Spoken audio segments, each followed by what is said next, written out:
Ladies and gentlemen, coming to the stage, one of the hottest new speakers out there today, Miss Maryann Ehmann. Yeah!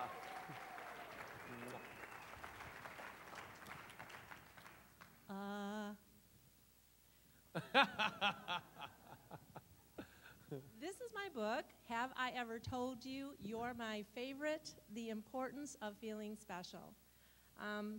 I wrote this book because about 4 or 5 years ago, when my kids were getting older, I was homeschooling mom, and I was trying to figure out what to do next in my life. I had been a teacher, a financial advisor, a prosecutor, and a lawyer, and I didn't want to do any of those things. And I was trying to reinvent myself, so I went into one of those, home-based businesses and tried to learn the ropes there. And I kept running up into a wall, and the wall had a lot to do with rejection.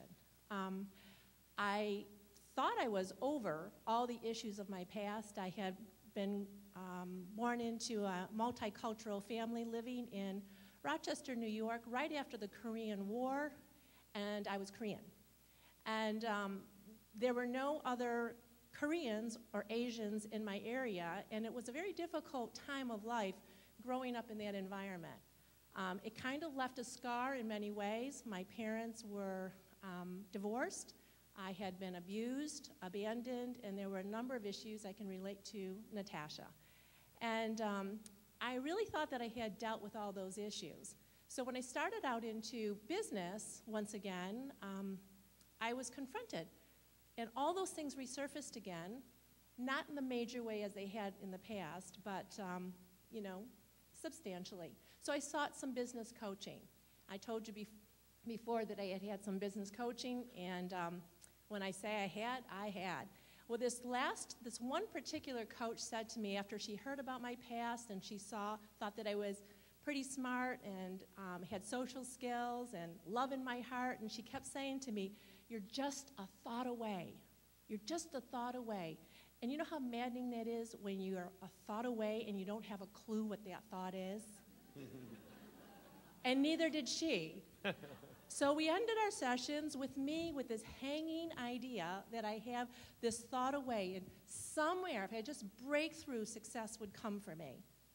Well, about a year and a half ago, 2 years ago, I got the thought, and actually it was more than a thought. It was a major revelation that has changed my whole mindset, how I see you, how I see my future, how I see my business, how I see money, everything. And that thought is the favor of God. And I don't mean this to be a religious speech or anything like that, but I have to say, the favor of God and having a revelation of the favor of God, embracing it. I minimized it before. I knew about it. I disregarded it. I had no idea.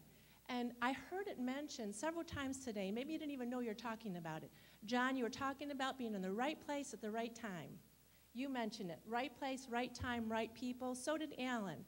And that's a lot of what the favor of God is. And it's available for everyone. I strongly encourage anybody to take a look and explore that concept. But it's also about who you are inside.